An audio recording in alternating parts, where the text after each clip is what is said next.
Brasil não é um país. O Brasil é um software de extração.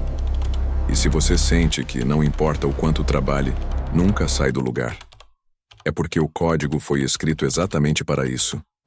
Enquanto você tenta sobreviver ao próximo mês, arquitetos invisíveis decidiram o preço do seu cansaço e a taxa de juros que vai devorar os próximos 10 anos da sua vida. Nesse vídeo, eu vou abrir a caixa preta do sistema. Vou te mostrar como as nossas cidades, nossos bancos e nossas escolas foram planejados para manter você em um estado de sobrevivência permanente. Isso não é uma teoria da conspiração, é engenharia de sistemas. Vamos começar pelo óbvio que ninguém questiona. Você acorda às 5 da manhã, pega um ônibus lotado, fica preso no trânsito por 1h30, chega no trabalho já exausto, trabalha 8 horas e repete o inferno no caminho de volta. 3 horas por dia, 15 horas por semana, 60 horas por mês. Você acha que isso é normal? Não é. É projeto. Década de 1970. Brasil em pleno regime militar. O país decide copiar o modelo americano. Rodovias em vez de metrôs. Carros em vez de trens. Indústria automobilística vira prioridade nacional. São Paulo tinha planos de construir uma malha metroviária de 450 quilômetros. Sabe quantos foram construídos? 104. E levou 50 anos. Por quê? Porque metrô não gera dívida no trabalhador. Carro, sim. Pense na matemática. Se você mora a 30 quilômetros do trabalho e ganha R$ 3.000 por mês, você vai gastar entre R$ 600 e R$ 800 só para chegar lá. Combustível, financiamento, IPVA, seguro, manutenção. 1/3 do seu salário evapora antes de você pensar em comida. E tem a parte invisível, o custo cognitivo. Quando você chega em casa depois de 3 horas de trânsito, seu córtex pré-frontal, a parte do cérebro responsável por planejamento, estratégia, pensamento crítico, está desligado. Você não tem energia para estudar, para empreender, para questionar. Você só quer Netflix e delivery. E é exatamente isso que o sistema precisa, porque um trabalhador exausto não lê contratos, não entende juros compostos, não percebe que está sendo extraído. Ele só quer sobreviver ao próximo dia. Isso não é falha de planejamento urbano, é a arquitetura da exaustão. As cidades brasileiras foram desenhadas para que a classe trabalhadora gaste sua energia vital só para chegar ao trabalho. Quanto mais longe você mora, mais barato o aluguel, mas mais caro o custo real, o seu tempo, sua saúde mental, sua capacidade de ascender. Agora olhe para o topo. As elites moram a 10 minutos de seus escritórios. Seus filhos não pegam um ônibus. Eles têm tempo, energia, eles planejam. Enquanto você sobrevive, eles acumulam. E o labirinto de concreto garante que você nunca tenha tempo suficiente para perceber que está preso. Agora vamos falar da droga favorita do brasileiro: o parcelamento. 12x sem juros, 24 no cartão, 60 no carro, 360 na casa. Você acha que isso é facilidade? Não é. É engenharia de dependência. Vou te mostrar como seu cérebro foi hackeado. Governo Lula. Expansão do crédito. Pela primeira vez na história, o trabalhador brasileiro consegue comprar uma TV de plasma parcelada. A sensação é de vitória, de inclusão, de progresso. Mas tem um detalhe técnico que ninguém explica. Quando você parcela alguma coisa, seu cérebro libera dopamina no momento da compra. Aquele prazer imediato de conseguir o produto. Mas o sistema límbico, a parte emocional do cérebro, não processa a dívida futura. Ele não sente dor pelos próximos 12 meses de pagamento. Só sente o prazer do agora. E os bancos sabem disso. Por isso eles transformam preço em parcela. Não custa R$ 3.000, custa só 250 por mês. Esse truque linguístico anula o córtex pré-frontal, a parte racional do seu cérebro que deveria calcular. 250 vezes 12 é 3.000, mais juros, na verdade é 3.600. Mas você não calcula, porque o design da oferta foi feito para você não pensar, só sentir. Agora vem a parte sombria. O banco não quer que você pague a dívida. Ele quer que você seja um pagador de juros eterno. Olha esse número.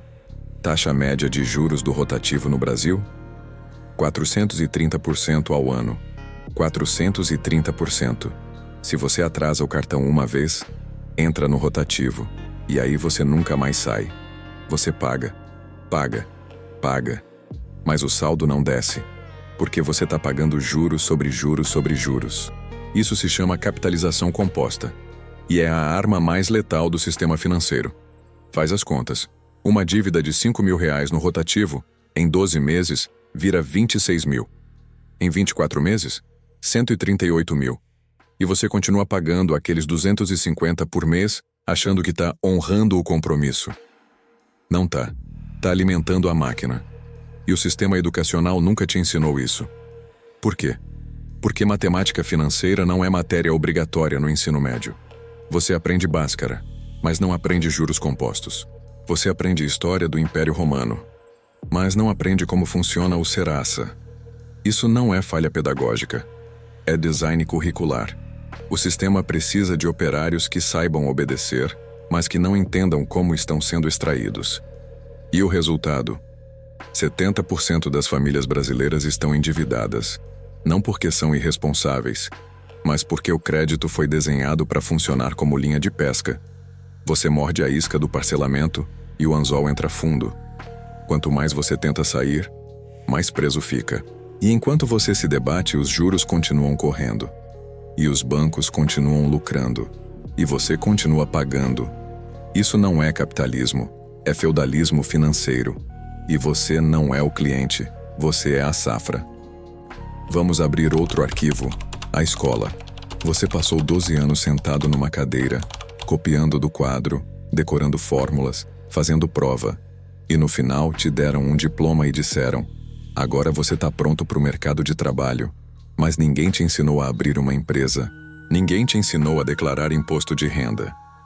Ninguém te ensinou quanto você realmente ganha depois de descontar INSS, FGTS e IR. Você sabe fazer análise sintática, mas não sabe ler um rolerite. Isso não é coincidência. É currículo programado. O modelo de educação brasileiro foi importado da Prússia do século XIX. E a Prússia não criou escolas para formar pensadores. Criou para formar soldados e operários. Gente que obedece ordem, que chega no horário, que não questiona a hierarquia. E o Brasil copiou isso. Porque na década de 1960, o país estava se industrializando. Precisava de mão de obra para a fábrica, não de empreendedores. Então a escola virou uma linha de montagem de empregados. Sinal toca, você levanta. Sinal toca, você senta. Sinal toca, você vai para o recreio.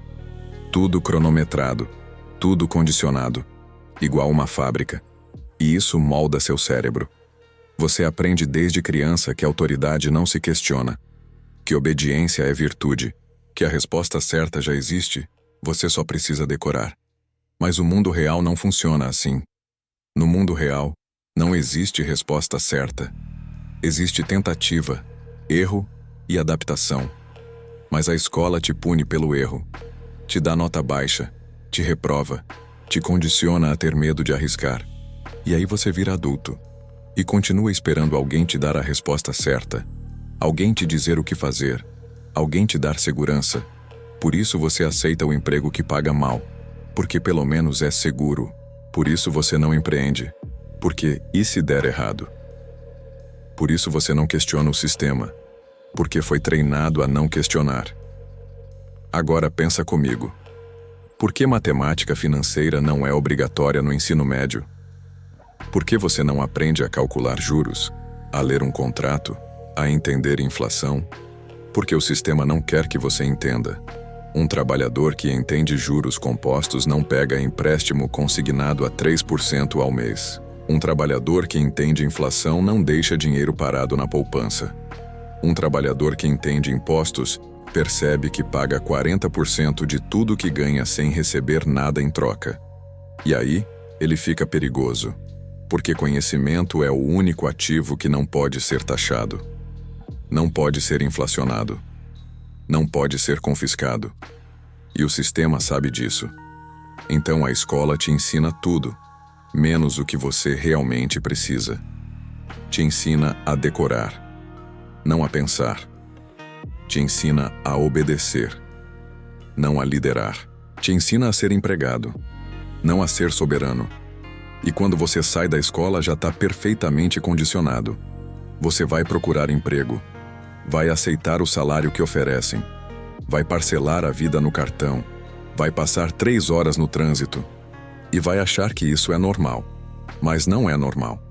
É programação comportamental.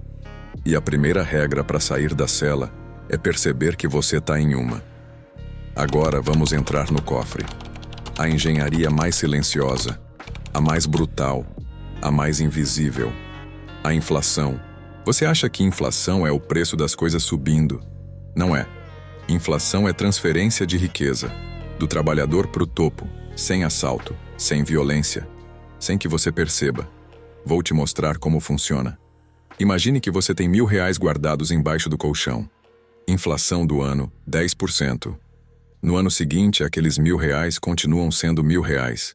Mas agora eles compram só R$ 900 de produtos. R$ 100 evaporaram. Para onde foram? Porque a inflação não afeta todo mundo igual. Ela afeta quem tem salário, quem guarda dinheiro, quem depende de renda fixa. Mas quem tem imóveis, ações, terra, ouro, esses ativos sobem junto com a inflação. E às vezes sobem mais que a inflação. Então, enquanto seu poder de compra derrete, o patrimônio da elite multiplica. E tem mais. Quem tem dívida em ativo real ganha 2 vezes. Explico. Você compra um imóvel de 1 milhão financiado, inflação de 10% ao ano. Daqui a 5 anos, aquele imóvel vale 1,6 milhão. Mas sua dívida continua sendo 1 milhão, menos o que você já pagou. Você enriqueceu com dinheiro emprestado. Mas só funciona se você já tem patrimônio para dar de garantia. Se você é pobre, o banco não te empresta. Se você é rico, o banco briga para te emprestar. Isso se chama efeito Cantillon. Quem está mais perto da torneira do dinheiro novo fica mais rico. Quem está longe, empobrece. E no Brasil, isso é turbinado. Década de 1990. Plano Real. Fim da hiperinflação. Todo mundo comemora. Mas tem uma pegadinha técnica. Para segurar a inflação, o governo usa juros altos. E quando os juros sobem, quem tem dinheiro aplicado ganha mais. Quem tem dívida paga mais. E quem tem dinheiro sobrando no Brasil? Os mesmos de sempre. Resultado: o Brasil tem uma das maiores taxas de juros reais do mundo. E isso faz com que investir no Brasil seja extremamente lucrativo para quem já tem capital, mas extremamente caro para quem precisa de crédito. Você toma empréstimo a 8% ao mês. O banco te empresta a 0,5% ao mês. E lucra 7,5% no meio. Sem produzir nada. Sem criar valor. Só intermediando. E o governo garante esse sistema. Por quê?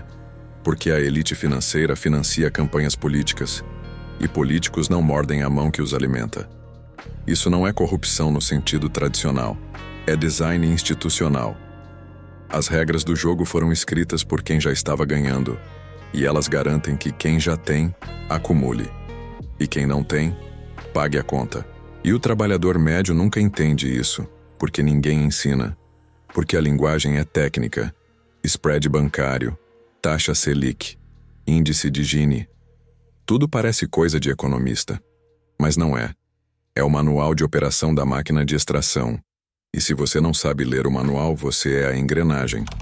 Então, aqui estamos. Você acabou de ver o código. A cidade que te exaure. O crédito que te prende. A escola que te condiciona. A inflação que te rouba. E agora? O que você faz com essa informação? Porque conhecimento sem ação é só entretenimento. E o sistema adora quando você só se revolta, mas não age. Revoltar é emocional. Planejar é estratégico. E o sistema tem medo de gente estratégica. Então vou te dar o primeiro protocolo. Não é motivacional. Não é autoajuda. É lógica de defesa. Protocolo 1. Pare de financiar sua própria prisão. Se você tem dívida no cartão, ela é sua prioridade número 1. Não é o carro novo, não é a viagem, é sair do rotativo. Porque enquanto você paga 430% de juros ao ano, você está trabalhando de graça para o banco. Negocie, peça desconto, faça acordo, mas saia. Protocolo 2. Aprenda a ler o jogo. Matemática financeira, juros compostos, inflação. Isso não é coisa de rico. É alfabetização de sobrevivência.